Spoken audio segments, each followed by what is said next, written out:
Good morning students. हम संधि पढ़ रहे थे। स्वर संधि हमारी कंप्लीट हो गई थी। आज हम व्यंजन संधि पढ़ेंगे। व्यंजन संधि किसे कहेंगे? किसी व्यंजन का किसी व्यंजन या स्वर से मेल होने पर व्यंजन में जो परिवर्तन होता है उसे हम क्या कहते हैं? व्यंजन संधि। व्यंजन संधि के नियम। फर्स्ट नियम क्या है?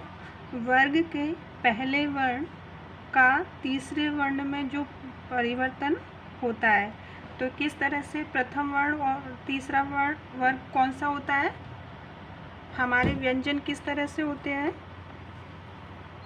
क, ख, ग, घ, ण।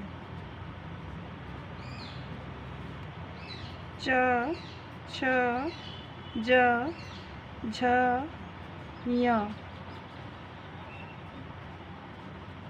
ट, ठ, ड, ढ, ण।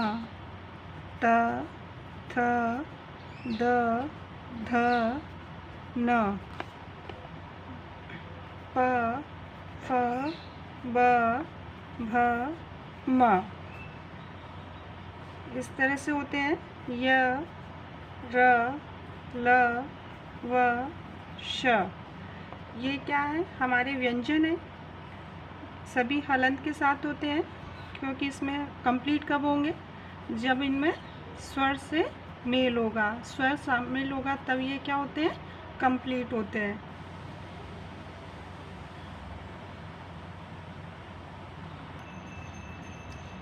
अब क्या है? अगर हम कहें पहला वर्ग कौन सा आएगा? ये पहला वर्ग होगा। ये कौन सा होगा? दूसरा। ये कौन सा होगा? तीसरा। ये कौन सा होगा? चौथा। और ये पांचवा। अब पहला नियम क्या है? वर्ग का पहला वर्ण। तो वर्ग का पहला वर्ण क्या है? क है।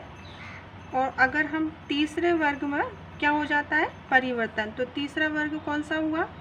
ग। जैसे शब्द है हमारा दिक प्लस दर्शन। प्रथम शब्द का क्या है? क है। और किस में परिवर्तन हो जाएगा? तीसरे वर्ग में। तो क्या हो जाएगा? देव दर्शन। ऐसे दिक है, अंत है। क किस में परिवर्तन होगा? तीसरे वर्ग में। क का तीसरा वर्ग क्या है? ग। क्या हो जाएगा? दिक गंत। अब दूसरा नियम क्या है? वर्ग के पहले वर्ण के पांचवें वर्ण में परिवर्तन। पांचवा वर्ण कौन सा था? ये वर्ग का प्रथम वर्ग है और उसका पांचवा वर्ण ये वाली लाइन। ये कौन सा वर्ग है? पांचवा वर्ग। तो पश्चात न और म आए तो प्रथम वर्ण पांचवें में बदल जाता है। जैसे उत प्लस नयन, तो किस में बदलेगा? त के बाद पांचवा वर्ण क्या है? न है। तो क्या हो जाएगा? उन नयन। चित प्लस मैं, क्या है? त का पांचवा वर्ण क्या होता है? न। तो क्या हो जाएगा? चिन्मय। तत् प्लस मैं, किस में परिवर्तित हो जाएगा? न में, क्योंकि त वर्ग का पांचवा वर्ण कौन सा होता है? न। इसी तरह से सत प्लस मति, त वर्ग का क्या होता है? पांचवा वर्ण न। तो क्या हो जाएगा? सन्मति। त संबंधी विशेष नियम क्या है? यदि त व्यंजन के साथ च, छ आता है तो त का परिवर्तन किस में हो जाता है? च में। इसी प्रकार त के पश्चात ज और झ हो तो ज हो जाता है और त के पश्चात ल होने पर ल हो जाता है। जैसे उत प्लस ज्वल, क्या शब्द बन जाएगा? उज्ज्वल। जगत प्लस जननी, क्या हो जाएगा? जगत जननी। सत प्लस जन, सज्जन। यही दूसरा नियम देखते हैं। यदि त के बाद ह व्यंजन आए तो त का द तथा ह का ध हो जाता है। क्या परिवर्तन होता है? त के बाद क्या हो जाएगा? द, और ह का परिवर्तन किस में होगा? ध में। जैसे उत प्लस हार, तो त का परिवर्तन किस में आएगा? द में, तो क्या हो जाएगा? उद्धार। पत प्लस हति, तो क्या हो जाएगा? द का परिवर्तन किस में होगा? त का परिवर्तन द में, क्या हो जाएगा? पद्धति। इसी प्रकार उत प्लस हत क्या हो जाएगा? उद्धत। उत प्लस हरण, उद्धरण। इसी पर तीसरा नियम क्या है? यदि त के पश्चात श आए और त का च और श का छ हो जाता है। त के बाद क्या है? श, और त का च और श का छ हो जाता है। जैसे उत प्लस शिष्ट, तो श के बाद क्या हो जाएगा? छ, किस में परिवर्तित होगा? छ में, उच्छिष्ट। तत् प्लस शिव, तत्तिच्छुव। उत प्लस श्वास, उच्छ्वास। छ संबंधी नियम क्या है? यदि किसी स्वर के पश्चात छ आ जाए तो छ से पहले च वर्ण जुड़ जाता है। जैसे वृक्ष प्लस छाया, वृक्ष छाया। जगत प्लस छाया, जग छाया। परि प्लस छेद, परिच्छेद। स्व प्लस छंद, स्वच्छंद। अनु प्लस छेद, अनुच्छेद। संधि प्लस छेद, संधि छेद।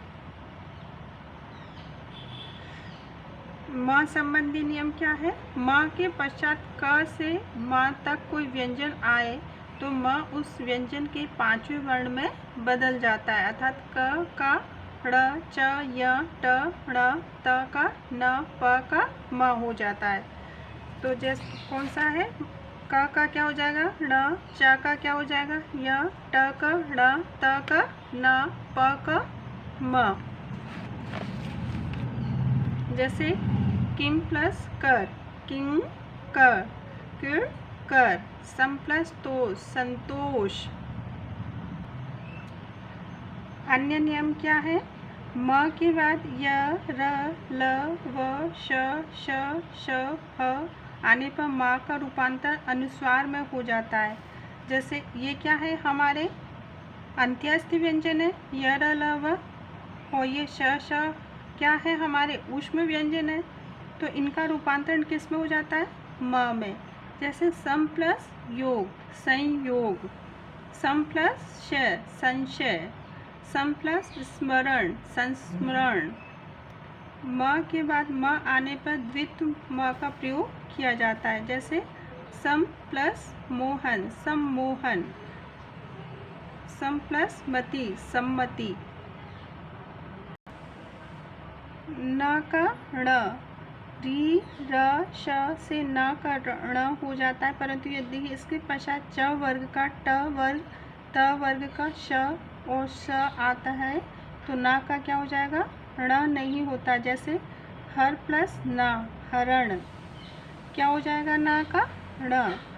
परि प्लस नाम, परिणाम। भूष प्लस अन्न, भूषण। शोष प्लस अन्न, शोषण।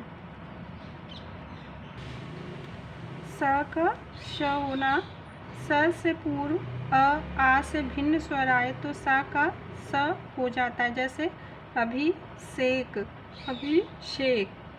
वी प्लस सम, विषम। बच्चों ये आपके नियम हैं, ये आपको खुद स्वयं लर्न करने पड़ेंगे। जब तक आप इनको ध्यान में नहीं रखोगे तो ये आपकी संधि नहीं हो पाएगी, इसलिए इनको लर्न करिए।